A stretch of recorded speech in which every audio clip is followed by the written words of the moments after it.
There you are. Hey there. Hello. Hi. Oh, thank you so much for joining us. Absolutely. And thank you for including Champion the Challenges today.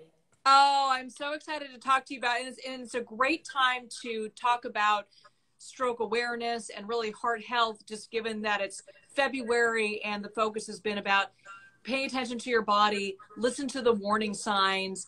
And we talk a lot about heart attacks and heart disease, but a lot of times we don't talk about strokes.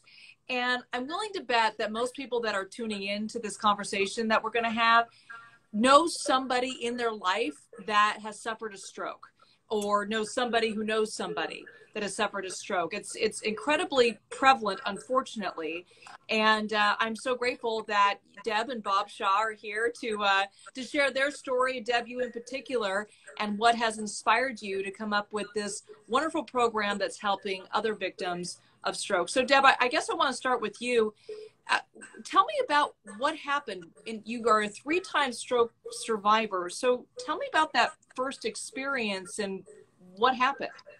Well, Bob was out of the country, and I was at home with my 90-year-old father-in-law, and we did not know enough about it. It was in the middle of the night. I was sleeping, and I reached a point where I really could not get out of bed.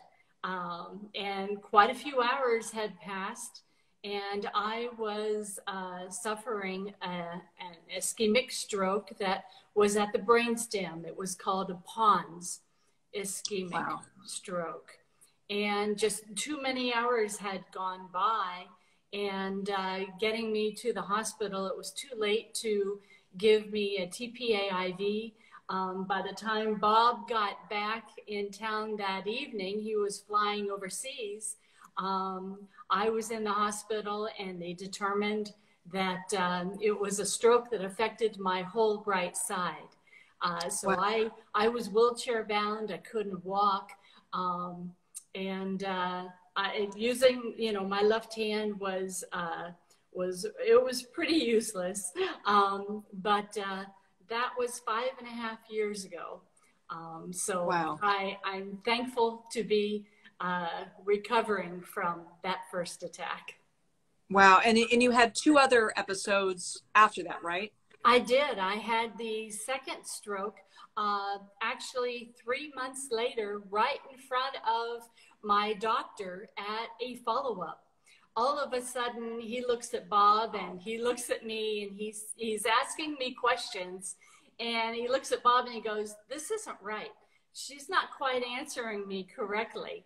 And I was suffering a second attack right in front of both of them. And he said, "Bob, get Deb to the ER." Fortunately, it was just 2 minutes away.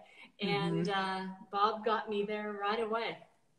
Wow. And what did the doctors say? What were your risk factors? Was there anything related to health? Well, I mean, in terms of taking care of yourself, or was this something that they believed was somehow genetic, or just unfortunately how your body was made? Well, it was very unfortunate that, after the second stroke occurred, they ran a whole gambit of tests on me for a solid week while I was in the hospital. No one in my family has ever had a stroke. So it was just one of those things. They claim that a statistic is about 40% of the folks that survive a stroke never know why they even got them. Wow. And did you find was there something that you could have done beforehand in terms of a test you could have taken that would analyze your risk factor, or is this something that unfortunately sometimes just happens? It unfortunately does sometimes just Yeah, happen. it's interesting because they'll say that diabetes, AFib, and high blood pressure, and then obviously diet are kind of 4 primary reasons. Right. And AFib, speaking of the heart, is one of those very unfortunate things. In many cases, a lot of people will have AFib and not know it. So doctors are now getting more curious as they're doing the physicals, and they may do some deeper tests, especially if AFib runs in the family. Wow. So tell me a little bit about your recovery. I know it's been very challenging, but you've really pushed through it and come out the other side improved. Tell us about it. Certainly have, Elizabeth. Thank you. The third stroke was happening actually when we came home from a dinner, and I completely went blank, and that's when I lost the eyesight. But it was the concussion that fortunately burst the stroke that was happening in my retina, and then my eyesight started to come back. So after these 3 strokes, Bob and I really started to put our heads together, and by this time it was about 4.5 years, and we just started to assemble all of my notes from all the therapies, from physical therapy, occupational therapy, and then what else is out there. And, I started doing healthcare virtual reality. I was doing cranial acupuncture. I was doing aquatic therapy. And so all these things, we really had to be our own advocate and search for more. I was like on this path of, I have got to overcome all of this, because we just love to do so many things. And this kind of, had me wheelchair bound. And then I started setting goals and going, okay, what does it take to get into, a walker? And then to, a 4-point cane, a single point cane. And it was all the therapy classes.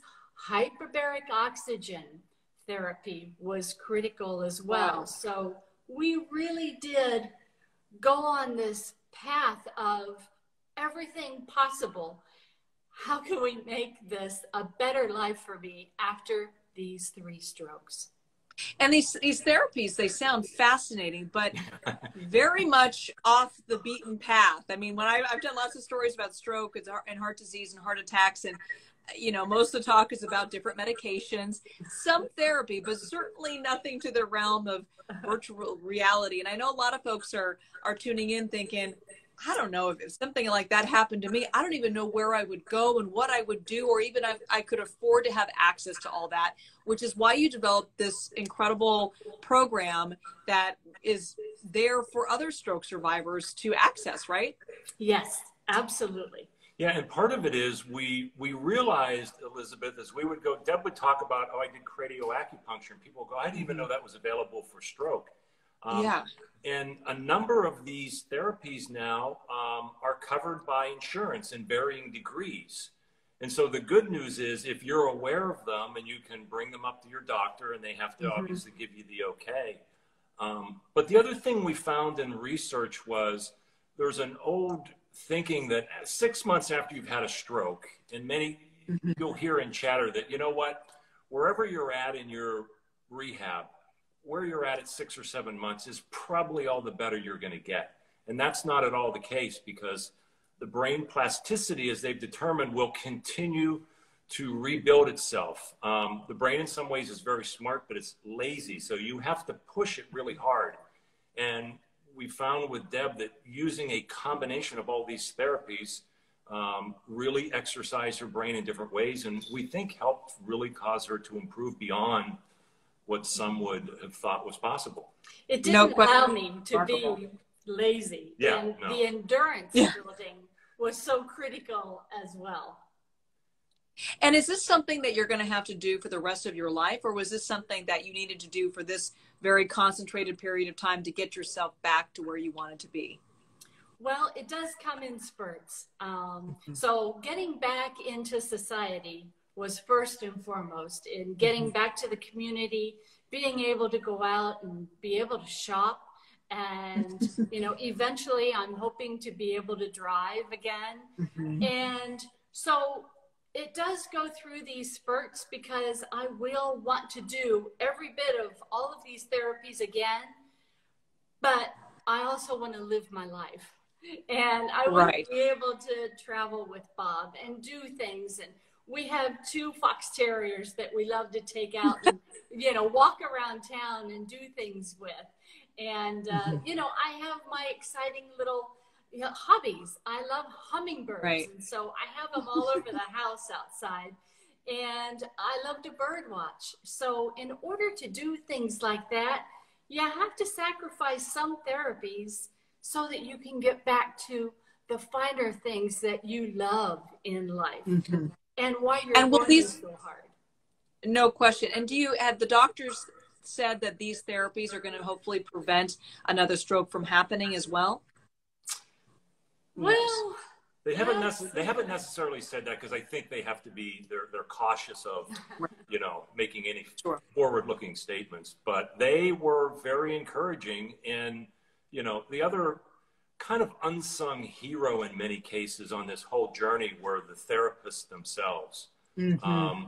They're gifts from God to us. They're like a combination of a teacher and a coach together, because they've got to listen and figure out where you're at on your journey. But then, they push Deb, and they really, the first time we went to dinner and she wore shoes that she didn't have to have her brace on, she's getting out of the car and I'm taking a video of her walking across the parking lot. And we're sending it to the therapist to say, hey, we did it. She did it. And they love that feedback because I work with them on my goal setting. Like one of the things early on through the stroke, we were invited to a wedding. And I was really nervous and I was frail. And Bob helped me put on false eyelashes. But then he did. Because she couldn't get her one hand up, and I go, okay, you got to show me how to do this. I've been very impressed, Bob. I'll figure it out. That's multi-talented. Yeah. It's on video somewhere, but we keep it. And so I told my therapist, okay, this is going to be at a ranch. So I have to be able to walk on gravel. I have to walk on thicker, higher grasses and uphill. So that was, goals that I had to have my therapist help me accomplish. And the beauty of it is out of the gym at the hospital, and they're in the parking lot, they're walking across the grass. They went down to the park and met her there. And so the beauty of it is they said, hey, tell us where you want to be in life, and let's build the therapy around that, as opposed to just, generic therapy. So it was awesome. That's fantastic. Well, I want to talk to you about this organization, Champion the Challenges, that you founded based on your experience through going through all these different therapies and helping other stroke survivors not only mentally prepare themselves for what the journey ahead, but also have access and just the knowledge of the therapies and options that are out there. So tell us a little bit about this organization. Absolutely. Well, I could not find a website like ours anywhere. So Bob and I put our heads together. We started making these small little booklets that all are therapy inspired and put them together in a short, small little booklet format that opens free on the website as flip books. And then we also provide them in print to anyone who requests them for free. But it's one site that provides inspiration and hope that this is a stroke survivor that has made it 3 times. And I'm sharing my experiences and what worked for me. Look into it yourself. Ask your doctor, is it right for you? But also the technology, everything that is out there that I have tried and I have enjoyed, and I saw improvement in my endurance and my ability to get back into, real world activities was so critical. And how better than to know that I'm a survivor and I'm sharing all this with someone. And, we're writing stories that stroke survivors want to share. And they're like, but how do we get this out there? We'll write the story for you. You just tell us what happened. And, someone is always going to learn from someone else and be inspired by someone else. And it's cathartic to hear somebody else went through it. Yes. And I can imagine that. I can imagine it's become very popular, given that there are so many stroke survivors out there that are frankly sort of daunted by this prospect of recovery. Yes. The other thing that we found is the family is a part of this journey. And in many cases, if they're across the country, they're kind of like, hey, how do I help my brother or mom and dad or, you know, one of my siblings? What is it I can do?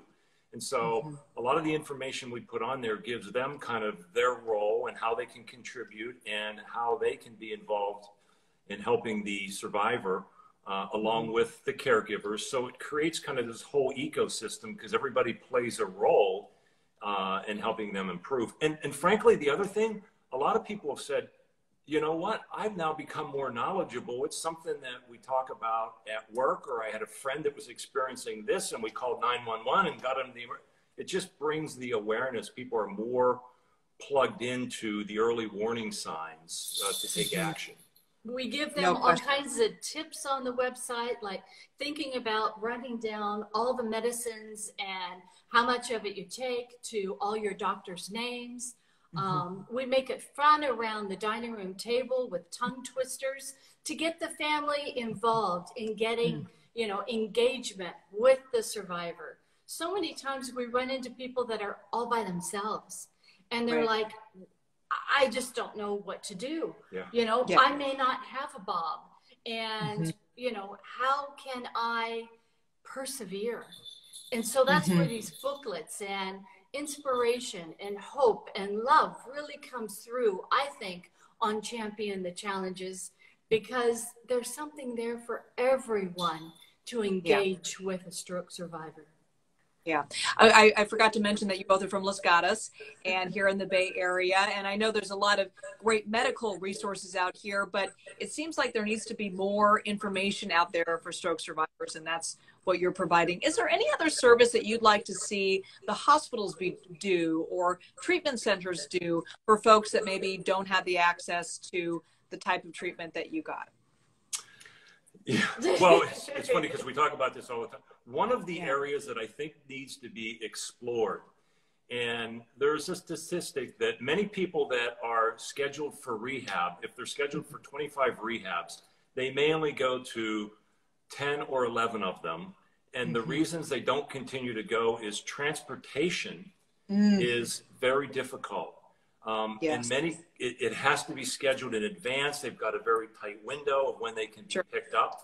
And so anything that can be done in helping bring awareness to this and offer programs that will be very service oriented for those that need to get to and from therapy. And in a lot of cases, Elizabeth, you may have folks that are not only in a wheelchair, but there are patients at Good Samaritan that are friends with us, that they have their canine companion that has to come with them. So there's a lot of there's a lot of different things that have to be managed, but helping them get to and from therapy would be a real blessing for a lot of these folks. Absolutely. And I'm sure you getting the word out will inspire hopefully an organization to come forward and be a resource that I'm sure that you will connect many of your visitors to as well. Well, I want to thank you so much for joining us, and thank you for sharing your story, Deb. I know that you have been on an incredible journey, and I mean, it's so inspiring to see that the hard work and the dedication and the perseverance really paid off. And we're just so happy to see you healthy and to see your loving spouse by your side there, Bob, who can put on fake eyelashes. And it's just very inspiring. A true love story on near Valentine's Day, and also a great message about stroke and stroke survival, and great resources for people who need them out there that may not know that those types of resources are out there. So thank you so much. You're very welcome. Thank you. And have a wonderful Valentine's Day. Thank you. And you too. Best of health and luck to both of you. Thank you. All the best. Bye.